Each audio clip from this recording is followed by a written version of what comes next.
America के San Francisco में समुद्र के बीचों बीच एक आइलैंड मौजूद है जिसे अल्काट्राज आइलैंड के नाम से जाना जाता है।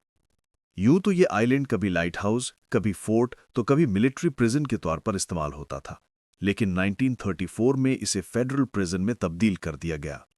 22 एकड़ में फैला हुआ यह आइलैंड समुद्र में ही एक बहुत बड़े पत्थर पर बना हुआ है। इसी वजह से इसको द रॉक भी कहा जाता है। 1934 से लेकर 1963 के बीच इस जेल में एक से बढ़कर एक खूंखार कैदियों को रखा गया। इस जेल को इस तरह से तैयार किया गया था कि किसी भी कैदी का यहां से भाग पाना लगभग नामुमकिन था।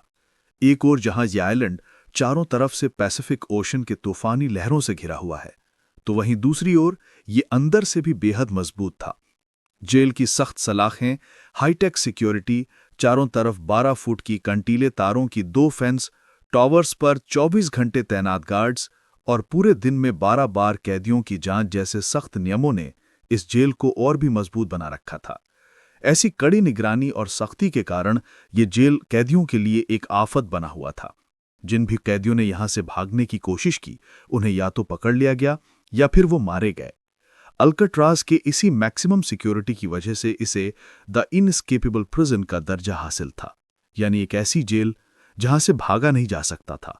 लेकिन 12 जून 1962 की सुबह अपने साथ एक ऐसी खबर लेकर आई जिसने इस जेल के रुतबे और उसकी सिक्योरिटी को मिट्टी में मिलाकर रख दिया।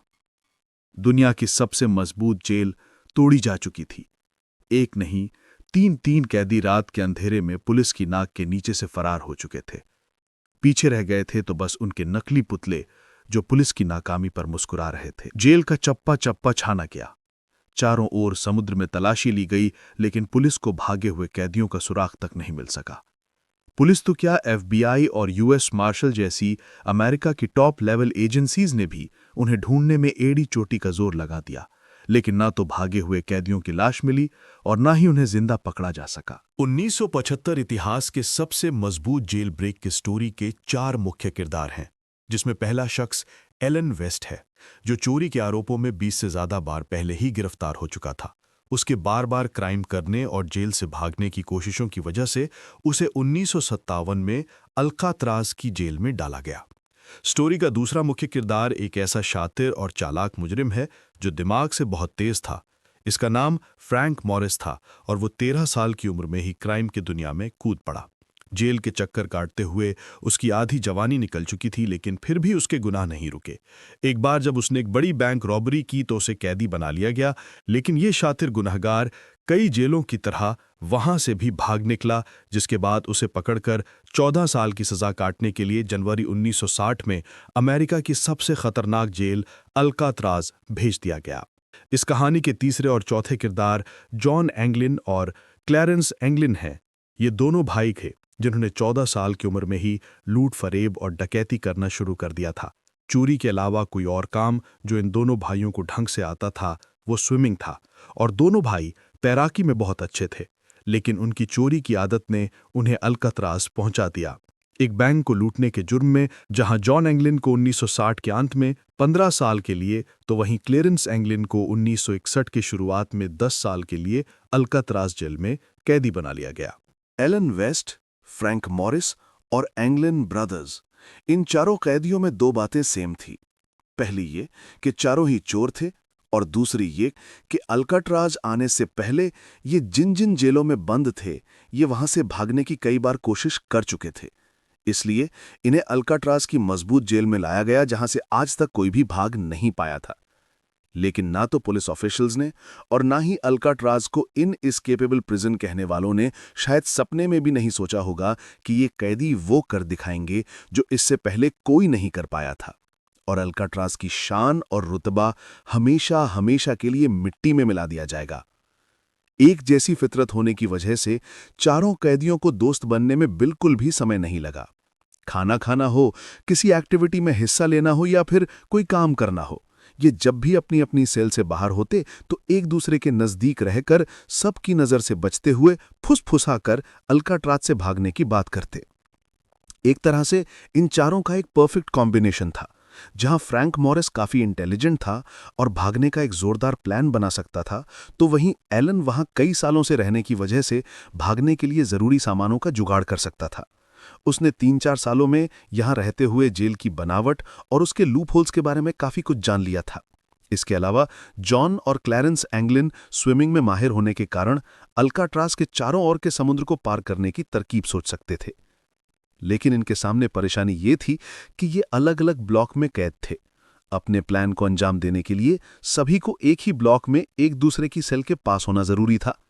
साथ ही उन्होंने दिमाग लगाकर यह भी पता कर लिया था कि ब्लॉक बी ही ऐसी जगह है जिसके ऊपर की वेंटिलेशन शाफ्ट कंक्रीट से सील्ड नहीं है। यानी अगर कोई भागने का चांस था तो वो केवल ब्लॉक बी में रहकर ही हो सकता था। इसलिए बहुत चालाकी से काम लेते हुए उन्होंने किसी तरह जेल स्टाफ को मना लिया और चारों कैदी ब्लॉक बी में एक दूसरे के आसपास वाली सेल्स में शिफ्ट हो गए। अब चारों ने वहां से भागने का प्लान बनाना शुरू कर दिया। बी ब्लॉक सेल की वेंटिलेशन शाफ्ट कमजोर थी और कंक्रीट से सील्ड नहीं थी। वहां तक पहुंचकर कैदी छत पर चढ़ सकते थे और फिर वहां से भाग सकते थे, लेकिन सबसे बड़ा सवाल वेंटिलेशन शाफ्ट तक पहुंचने का था। बहुत सोच विचार के बाद उन्हें उनके सेल का वेंटिलेशन ग्रेट बाहर निकलने का अच्छा जरिया लगा। दरअसल हर कैदी की सेल में वेंटिलेशन के लिए एक मेटल की चाली होती थी, जिसके पीछे एक बंद कॉरिडोर था जहां बहुत सारी पाइपलाइंस और हीटिंग डक्ट्स होते थे। वहां बहुत कम बार किसी का आना जाना होता था। सेल्स के पीछे का ये बंद कॉरिडोर इसी वजह से अनगार्डेड होता था। साथ ही इससे होकर छत की वेंटिलेशन शाफ्ट तक जाया जा सकता था। उन्होंने प्लान बनाया कि अगर किसी तरह उनके सेल की वेंटिलेशन ग्रेट को तोड़कर उसके आसपास के हिस्से को खोदकर होल को बड़ा कर दिया जाए तो उसके जरिए सेल से कॉरिडोर की तरफ निकला जा सकता है। इस प्लान के बाद चारों कैदियों ने वेंटिलेशन ग्रेट के चारों ओर कंक्रीट की 8 इंच मोटी मजबूत दीवार को खोदना शुरू कर दिया। उन्होंने इसके लिए किचन से चुराई गई मेटल की चम्मच का इस्तेमाल किया। साथ ही प्रोसेस को फास्ट करने के लिए उन्होंने वैक्यूम क्लीनर मोटर से एक ड्रिल भी तैयार कर ली। दीवार को खोदने का काम म्यूजिक आवर के वक्त किया जाता, जब सभी कैदियों के लिए जेल में हर दिन 1 घंटे के लिए तेज आवाज में म्यूजिक बजता। इस तरह किसी को भी उनके काम की भनक नहीं लगती। साथ ही ये काम बारी बारी से किया जाता था।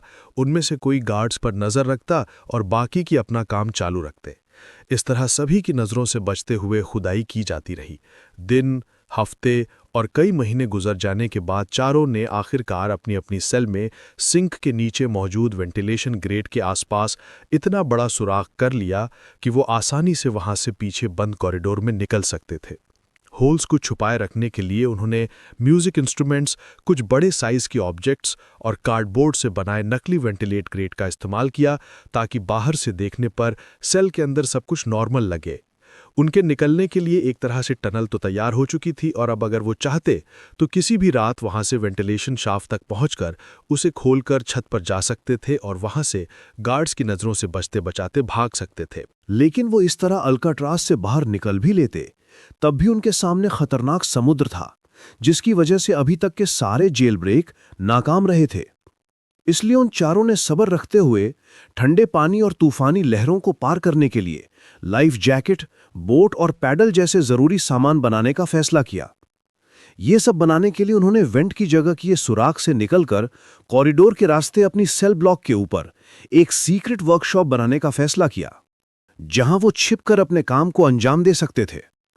लेकिन ऐसा करने में मुश्किल इस बात की थी कि वो अगर अपनी सेल से बाहर रहकर ये काम करते तो उन्हें उनकी सेल में ना देखकर गश्त लगाने वाले गार्ड्स को उनके भागने का प्लान मालूम पड़ जाता। इसलिए गार्ड्स को चकमा देने के लिए उन्होंने प्लास्टर, टॉयलेट पेपर, साबुन और टूथपेस्ट से डमी हेड्स तैयार किए और उन्हें ज्यादा रियलिस्टिक बनाने के लिए उन पर पेंट कर दिया गया और सर पर बाल लगा दिए गए, जिन्हें क्लैरेंस एंगलिन ने जेल सैलून से कैदियों के बाल काटने के दौरान इकट्ठा किया था। अब जब भी उन्हें रात के समय सेल से बाहर रहकर यूटिलिटी कॉरिडोर के अंदर अपनी सीक्रेट वर्कशॉप में काम करना होता तो अपने अपने पुतले को बेड पर सुलाकर उसे गर्दन तक ढक देते, जिसके अंदर बॉडी की शेप में कपड़े भरे होते थे। सेल के बाहर से देखने पर गार्ड्स को यही लगता कि कैदी सो रहे हैं। इस तरह सेल से बाहर रहने का नुस्खा निकालकर चारों छात्र कैदियों ने भागने के लिए अपनी सीक्रेट वर्कशॉप में कई जरूरी सामान बनाने शुरू कर दिए। उन्होंने किचन, लॉन्ड्री और वर्कशॉप समेत कई जगहों से बहुत सारा सामान चोरी किया और कई जरूरी चीजें तैयार कर लीं। उन्होंने 50 से ज्यादा रेनकोट से लाइफ जैकेट्स और रबर राफ्ट को तैयार कर लिया था, जिसका आइडिया उन्हें उनके पास मौजूद एक मैगजीन से मिला। इस रबर राफ्ट को फुलाने के लिए फ्रैंक मॉरिस ने एक म्यूजिकल इंस्ट्रूमेंट का इस्तेमाल किया, जिसे वो अक्सर बजाता रहता था। इसके अलावा लकड़ी के टुकड़ों और चुराए गए स्क्रूज से नाव के लिए पैडल भी तैयार कर लिए गए। जहां कई महीनों की तैयारी में इतना सब कुछ कर लिया गया था, तो साथ ही उन्होंने सेल हाउस के टॉट में मौजूद वेंटिलेशन शाफ्ट को भी ढीला करना शुरू कर दिया था, जहां से निकलकर उन्हें भागना था। इस तरह उनके भागने का प्लान अब लगभग पूरा हो चुका था। अब बस उन्हें देखना ये था कि उनका प्लान सफल होता है या फिर औरों की तरह नाकाम रहता है। हर दिन की तरह 11 जून 1962 का दिन भी अल्काट्राज के लिए एक आम दिन था। शाम ढलने के बाद जेल के सभी कैदियों ने मेस में खाना खाया और वापस आकर अपनी अपनी सेल में बंद हो गए। उसके कुछ देर बाद डेली रूटीन की तरह गार्ड्स ने सभी की सेल्स में झांककर काउंटिंग की और रात करीब 9:30 बजे जेल की लाइट्स को कैदियों के सोने के लिए बंद कर दिया गया। अभी तक सब कुछ नॉर्मल था, लेकिन आगे जो होने वाला था वो अल्काट्राज के इतिहास को हमेशा हमेशा के लिए बदलने वाला था। ये रात अल्काट्राज की साख को मिट्टी में मिलाने वाली थी। लाइट्स ऑफ होने के तुरंत बाद इस प्लान के लीडर फ्रैंक मॉरिस ने अपने साथियों को बताया कि उन्हें आज रात ही अपने प्लान को अंजाम देते हुए वहां से भागना होगा, जिसके बाद उन्होंने अपनी अपनी सेल में वेंटिलेशन की जाली को हटाकर उसके चारों तरफ की कंक्रीट सीमेंट को हटाना शुरू कर दिया, जिसे वो अक्सर अंदर आ जाने के बाद लगा दिया करते थे। फ्रैंक मॉरिस, जॉन एंगलिन और क्लेरेंस एंगलिन कुछ ही देर में वेंटिलेशन को पार करके सेल से निकलकर पीछे कॉरिडोर में आ गए, लेकिन एलन वेस्ट अभी भी वेंट के पास की सीमेंट को हटाने में लगा था, जो सख्त हो चुकी थी। उसे टाइम देते हुए बाकियों ने अपने खुफिया ठिकाने से सारा सामान इकट्ठा करना शुरू कर दिया। सब कुछ तैयार था, लेकिन वेस्ट अब भी दीवार के सुराग को पूरा नहीं खोल पाया था, जिससे वो बाहर आ पाता। उसके साथियों ने दीवार की पिछली साइड से कुछ मदद करने की कोशिश की, लेकिन मानो आज किस्मत उनके दोस्त एलन वेस्ट के साथ नहीं थी। जब बहुत वक्त गुजर गया तो उन तीनों ने अपने साथी को पीछे छोड़ने का फैसला किया और आगे बढ़ गए। तीनों कैदियों ने सारा सामान लादकर 30 फुट ऊंचे सेल हाउस रूफ तक पहुंचने के लिए उसमें लगी पाइपलाइंस का सहारा लिया और वेंटिलेशन शाफ्ट को खोलकर तीनों छत पर आ गए। इस समय चारों तरफ कोहरा और रात का सन्नाटा छाया हुआ था। जेल और टावर की लाइट्स के अलावा हर तरफ अंधेरा था। उन्होंने बड़ी ही सावधानी से बिना कोई आवाज किए 100 फीट की छत को पार किया और फिर जमीन तक लगे पाइप से लटकते हुए नीचे जमीन पर आ गए। वहां से उन्होंने वॉच टावर पर तैनात गार्ड्स की नजर से बचते हुए अल्काट्राज के चारों ओर लगी 12 फुट ऊंची कंटीली तारों की 2 फेंस को बहुत सावधानी से पार किया और पानी के एक ऐसे किनारे आ गए जो टावर लाइट्स की रेंज से बाहर था। इसके बाद उन्होंने रेनकोट से तैयार की गई राफ्ट को म्यूजिकल इंस्ट्रूमेंट कॉर्डसेंट एंटीना से फुलाकर उसे पानी में उतारा, लाइफ जैकेट्स पहनी और रात के अंधेरे और तेज लहरों को चीरते हुए दुनिया के सबसे मजबूत जेल अल्काट्राज से भाग निकले। पूरा अल्काट्राज अभी भी सोया हुआ था। जो गार्ड्स वहां पहरा दे रहे थे, उन्हें भनक तक नहीं लगी थी कि उनकी नाक के नीचे से 3 कैदी फरार हो चुके हैं। लेकिन इस बीच एक शख्स था जिसके सीने पर कयामत गुजर रही थी। वो शख्स था एरन वेस्ट, जो कई घंटों की मशक्कत के बाद अपनी सेल से निकलने में सफल हो चुका था। लेकिन जब वो छत पर आया और उसने वहां से चारों तरफ झांक कर देखा, तो उसे रियलाइज हुआ कि अब काफी देर हो चुकी थी और उसके साथ ही उसके बिना ही अल्काट्राज से भाग चुके थे। वो बहुत भारी दिल के साथ वापस अपनी सेल में लौट आया। 12 जून 1962 की सुबह का सूरज अल्काट्राज के लिए एक ऐसी खबर लाया जिसने पूरी अमेरिका को हिला के रख दिया। सुबह जब जेल स्टाफ ने काउंटिंग के लिए सभी को इकट्ठा किया तो 3 कैदी गिनती में कम थे। गार्ड्स उनकी सेल की तरफ गए। उन्होंने बाहर से देखा कि तीनों कंबल में सो रहे हैं। उनके आवाज लगाने पर भी जब कोई हरकत नहीं हुई तो सेल को खोला गया। अंदर घुसकर गार्ड ने जैसे ही चिल्लाते हुए कैदी के सर पर डंडा मारा, सर धड़ाम से नीचे जमीन पर आ गिरा और उसकी नाक टूट गई। ये वही पुतले थे जो तीनों अपने अपने बेड पर छोड़ गए थे। इसके बाद कंबल हटाकर देखा गया तो कपड़े और तौलिया उसमें ठूसे हुए थे। सामने वेंट के पास जाकर ध्यान से इंस्पेक्शन करने पर गार्ड्स ने देखा कि दीवार में एक बड़ा सा सुराख था जो पीछे बंद यूटिलिटी कॉरिडोर की तरफ खुलता था। गार्ड्स उसके अंदर घुसे, जहां कुछ ही दूरी पर उन्हें कैदियों की सीक्रेट वर्कशॉप भी मिली और ऊपर वेंटिलेशन शाफ्ट से निकलकर छत पर उन्हें भागे हुए कैदियों के पैरों के निशान भी दिख गए। गार्ड्स को सारा माजरा समझ आ चुका था कि 3 कैदी जेल तोड़कर फरार हो चुके हैं। फौरन अलार्म्स बजाकर पूरे अल्काट्राज को बंद कर दिया गया और जेल के कोने कोने में उन्हें ढूंढा जाने लगा। पुलिस के अलावा वहां FBI और आर्मी भी आ पहुंची और एक बड़े स्केल पर सर्च ऑपरेशन शुरू हो गया। अल्काट्राज के आसपास की जमीन और समुद्र सब कुछ खंगाल लिया गया, लेकिन भागे हुए कैदियों का कुछ पता नहीं चल सका। इस दौरान एलन वेस्ट को भी इन्वेस्टिगेट किया गया, जो शुरू से ही इस एस्केप प्लान का हिस्सा था, और सर्च करने पर उसके कमरे में भी गार्ड्स को उन तीनों की तरह डमी हेड मिला। एलन वेस्ट ने कन्फेस करने में जरा भी देर नहीं लगाई और उसने उनका सारा प्लान खोल कर रख दिया। उसके अकॉर्डिंग अल्काट्राज से निकलने के बाद उनका प्लान राफ्ट से नजदीकी एंजल आइलैंड तक पहुंचने का था और फिर वहां से रैकून स्टेट को पार करके उन्हें मरीन काउंटी जाना था। इसके बाद उन्हें वहां से एक कार और कुछ कपड़े चोरी करने थे और फिर आगे की तरफ निकल जाना था। FBI को एक बार के लिए लगा कि एलन वेस्ट झूठ बोल रहा है, लेकिन जब एंजल आइलैंड के आसपास छानबीन की गई तो यह साबित हो गया कि वेस्ट ने जो भी बताया था वो सब सच था। एस्केप के 2 ही दिन बाद 14 जून को एंजल आइलैंड के साउथ कोस्ट से एक पैडल बरामद हुआ जो उन कैदियों का बनाया हुआ था। साथ ही उसी दिन एक छोटा रबर पैकेट भी मिला जिसमें एंगलिन भाइयों के फैमिली फोटोग्राफ्स और लेटर्स थे।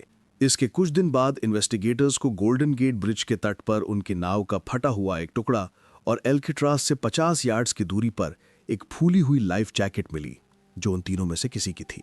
कोस्ट गार्ड्स, पुलिस, FBI और आर्मी को यह सब कुछ मिला, लेकिन भागा हुआ एक भी कैदी नहीं मिल सका। इन मिली हुई चीजों, भागने वाली रात के खराब मौसम और अल्काट्राज के चारों तरफ के ठंडे पानी और तूफानी लहरों को ध्यान में रखते हुए ये निष्कर्ष निकाला गया कि तीनों अल्काट्राज से भागे तो थे, लेकिन वो समुद्र की तेज लहरों को पार नहीं कर पाए। उनकी नाव बीच में ही डूब गई होगी, जिससे उनकी डूबकर जान चली गई होगी और उनका सामान इस तरह तितर-बितर हो गया होगा। इसके अलावा अगर वो पानी से बच भी निकले होते तो भी उनके पास रहने, खाने और ट्रैवल करने के लिए पर्याप्त पैसे नहीं थे। साथ ही भागने के बाद उनके लिए चोरी कर पाना भी मुश्किल था, क्योंकि उनके नाम के वारंट निकले हुए थे। उनके फोटोग्राफ्स हर एक जगह छपवा दिए गए थे, जिस कारण उनके द्वारा ऐसा कुछ भी करने पर उन्हें तुरंत पकड़ लिया जाता। इसके अलावा उनके मरने की खबर को जो एक चीज बहुत पुख्ता करती थी वो ये कि एस्केप के करीब 1 महीने बाद 17 जुलाई 1962 को एक Norwegian cargo ship San Francisco के समुद्र से गुजर रहा था। तब उसके क्रू ने गोल्डन गेट ब्रिज से 20 माइल्स नॉर्थ वेस्ट में एक लाश को तैरते हुए देखा जिसने कैदी के कपड़े पहने हुए थे। हालांकि इसकी जानकारी क्रू ने FBI को उसी दिन नहीं दे पाया था, इसलिए फौरन वहां पर जांच नहीं की जा सकी। इस पूरी बात की खबर FBI को कुछ वक्त के बाद लगी और तब बताई गई जगह पर सर्च करने पर कोई भी लाश बरामद ना हो सकी। इन सभी बातों को ध्यान में रखते हुए इन्वेस्टिगेटर उन्हें मरा हुआ मानने लगते हैं। लेकिन कुछ बातें ऐसी भी होती हैं जो तीनों कैदियों के जिंदा बच निकलने की पॉसिबिलिटी को बहुत बल देती है।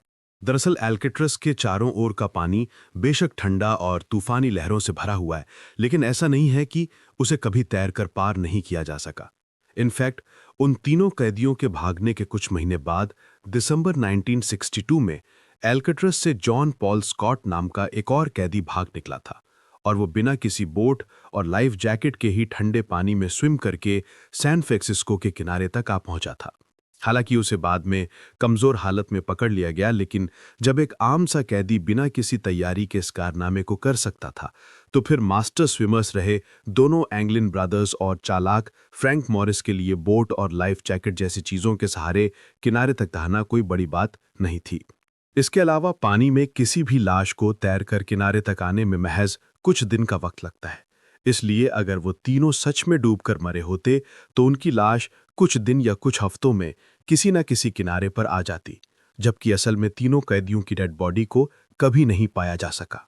इन सभी फैक्ट्स के अलावा कुछ ऐसे दावे सामने आए जिन्होंने तीनों भागे हुए कैदियों के सर्वाइवल की बात को पुख्ता कर दिया।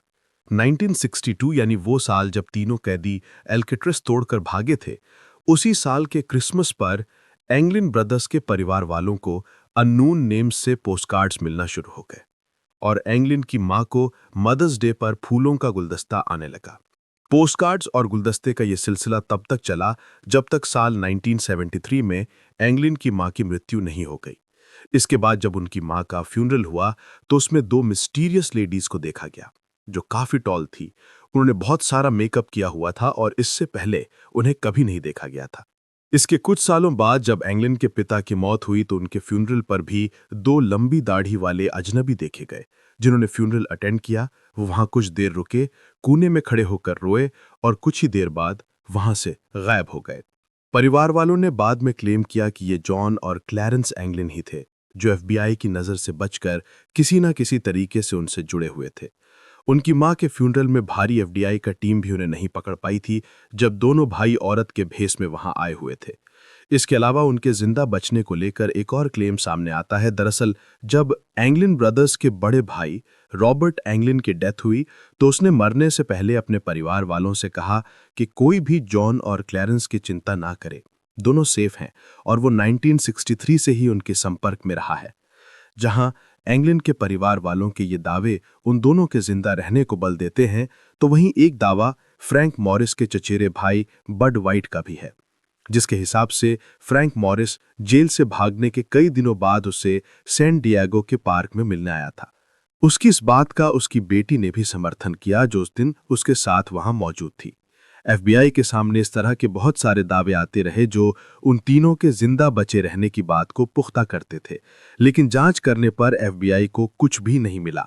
इस तरह इन्वेस्टिगेशन करते हुए करीब 16 साल गुजर गए, लेकिन जब एफबीआई को उन तीनों का कोई सुराग नहीं मिल सका, तो एफबीआई ने थक हार कर 1979 में इस केस को क्लोज कर यूएस मार्शल सर्विसेज को इस केस की सारी जिम्मेदारी सौंप दी। लेकिन इस रहस्य भरे केस में आखिर यूएस मार्शल भी क्या अलग कर सकती थी? यूएस मार्शल के अंडर भी सालों तक इन्वेस्टिगेशन चलती रही, लेकिन ना तो तीनों कैदियों का कोई अता पता चला, ना ही उनसे जुड़ा कोई पुख्ता सबूत मिल सका। इस इन्वेस्टिगेशन में कुछ जान तब आई जब 2003 में यूएस मार्शल माइकल डाइक ने इस केस का चार्ज अपने हाथों में लिया। उन्होंने इस केस से जुड़ी सभी फाइल्स को खंगालना शुरू कर दिया, जिन पर सालों से धूल जमी हुई थी। डाइक ने मरीन काउंटी पुलिस स्टेशन का रिकॉर्ड भी चेक किया, जहां से उन्हें इस केस से जुड़ी एक बड़ी इंफॉर्मेशन मिली। जिस रात तीनों कैदी भागे थे, उसी रात की एक पुलिस रिपोर्ट उन्हें वहां से मिली, जिसमें कार के चोरी होने की कंप्लेन थी। हैरानी की बात यह है कि आई विटनेस ने इस कार को 3 लोगों द्वारा चोरी करते देखा था। ये एक ब्लू शेवी कार थी, जिसे चोरी होने के अगले दिन मरीन काउंटी से 100 माइल्स दूर कैलिफोर्निया के डॉक्टन में देखा गया, जिसमें 3 लोग बैठे हुए थे। इस कार की स्पीड इतनी तेज थी कि रोड पर बाकी व्हीकल से टकराने से ये बाल-बाल बची। इसी को लेकर स्टॉकटन के पुलिस स्टेशन में एक शख्स ने कंप्लेन रिपोर्ट भी लिखवाई थी।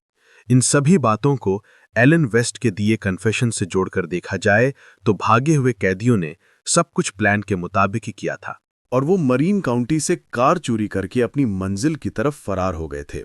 लेकिन 1962 की इन रिपोर्ट्स पर 40 सालों बाद गौर किया जा रहा था, जिस वजह से उन्हें ढूंढने में माइकल डायक को कोई भी हेल्प नहीं मिल सकी। जहां इन्वेस्टिगेटर्स को उनका कोई क्लू नहीं मिल रहा था, तो वहीं उन तीनों के जिंदा देखे जाने के दावे कभी खत्म नहीं हो सके। ये सिलसिला चलता रहा और इस तरह कई साल और कई दशक बीत गए और साल 2015 आ गया। इस साल इस केस को लेकर एक नया खुलासा होता है, जिसमें यह भी पता चलता है कि आखिर जेल से भागने के बाद वो कैदी कहां गायब हुए थे। दरअसल 2015 में जॉन और क्लैरेंस एंगलिन के परिवार वालों ने एक रिटायर्ड यूएस मार्शल इन्वेस्टिगेटर को बताया कि 1992 में उन्हें फ्रेड ब्रिजी नाम के एक फैमिली फ्रेंड ने एक फोटोग्राफ लाकर दिया था, जो 1975 में ब्राजील के अंदर खींचा गया था। वो फोटो फैमिली ने रिटायर्ड इन्वेस्टिगेटर को दिया, जिसमें 2 लोग चश्मा पहने खड़े थे। उनका दावा था कि फोटो में देखे जाने वाले इंसान कोई और नहीं बल्कि जॉन और क्लैरेंस ही हैं। 5 साल बाद 2020 में जब एआई का इस्तेमाल करते हुए इस फोटो का फेशियल रिकॉग्निशन किया गया, तो ये कंफर्म हो गया कि फोटो में जॉन एंगलिन और क्लैरेंस एंगलिन ही थे। लेकिन ये फोटो 1975 की थी, इसलिए उन्हें ढूंढने में इससे कोई मदद नहीं मिल सकी। इसके बाद 2016 में एक और किस्सा सामने आता है, जब एक आदमी अपने मरने से जस्ट पहले अपनी नर्स से कन्फेशन करता है कि उसने एल्केट्राज प्रिजन के 3 कैदियों की भागने में मदद की थी, जिनके नाम फ्रैंक मॉरिस, जॉन एंगलिन और क्लैरेंस एंगलिन थे। उसने बताया कि उस रात वो और उसका साथी एल्केट्राज से कुछ दूरी पर एक वाइट बोट में कुछ कैदियों के भागने का इंतजार कर रहे थे। प्लान पहले से बना हुआ था और उन तीनों के वहां पहुंचने पर उन्हें ऊपर खींचकर बोट में सवार कर लिया गया। इसके बाद वो रात के अंधेरे में वहां से भाग निकले। दरअसल इससे ही जुड़ी एक जानकारी रॉबर्ट कैकी नाम के एक पुलिसमैन ने एस्केप के जस्ट कुछ दिन बाद ही एफबीआई को दी थी। उसने बताया था कि उस रात जब वो ऑफ ड्यूटी था तब उसने मरीना ग्रीन के पास अपनी कार में बैठे हुए एल्केट्राज से कुछ दूरी पर एक सफ़ेद बोट को देखा था। बोट में कोई रोशनी भी नहीं थी, इसलिए हो सकता है इसी बोट के साथ वो तीनों भागे हों, लेकिन उसके ज़रूरी पॉइंट को FBI ने कोई खास तवज्जो ना देकर कोई ज़रूरी छानबीन नहीं की थी। 3 कैदियों का एल्केट्राज से भाग निकलने का ये रहस्य साल दर साल नए मोड़ लेता रहा। 2018 में सैन फ्रांसिस्को पुलिस ने एक ऐसा खुलासा किया जिसने सभी को और भी हैरत में डाल दिया। पुलिस ने बताया कि उन्हें 2013 में एक लेटर मिला था जिसमें लिखने वाले का नाम जॉन एंगलिन लिखा हुआ था। उस लेटर में बताया गया कि तीनों कैदी 1962 की जून की रात एल्केट्राज से जिंदा भाग निकले थे और FBI की नज़रों से बचते हुए अलग अलग जगहों पर छुप कर रहते थे। लेटर में आगे लिखा था कि फ्रैंक मॉरिस 2008 में और क्लेरेंस एंगलिन 2011 में मर चुका है और वो खुद 83 साल का एक सीक्रेट जगह पर रहते हुए कैंसर से जूझ रहा है। उसने अथॉरिटीज से अपील की कि अगर उसके मेडिकल ट्रीटमेंट का वादा किया जाए तो वो सरेंडर करने को तैयार है। इस लेटर ने इन्वेस्टिगेटर्स को भारी उलझन में डाल दिया था। जॉन के फिंगरप्रिंट्स, DNA और हैंडराइटिंग के जरिए लेटर का मूल्यांकन किया गया, लेकिन अथॉरिटीज को रिजल्ट्स इनकंसिस्टेंट मिले। इन सभी सवालों का सही जवाब आज तक अमेरिकी एजेंसियों के पास नहीं है। ये केस आज 60 से ज्यादा सालों बाद भी अनसॉल्व्ड और ओपन है। ये केस तब तक खुला रहेगा जब तक कि तीनों कैदी पकड़े नहीं जाते, उनकी डेड बॉडीज नहीं मिल जाती या फिर उनकी उम्र 99 साल नहीं हो जाती। ये एक रहस्यों से भरा ऐसा मामला है जिसने न केवल FBI और US मार्शल सर्विस की नींद उड़ा दी, बल्कि एल्केट्राज जेल पर ताला लगाने की एक बड़ी वजह भी बना। तीनों प्रिजनर्स के एस्केप करने के केवल 9 महीने बाद 21 मार्च 1963 को एल्केट्राज प्रिजन हमेशा के लिए बंद कर दिया गया। कभी खूंखार मुजरिमों को कैद रखने वाला एल्केट्राज आज महज एक टूरिस्ट प्लेस बनकर रह गया है।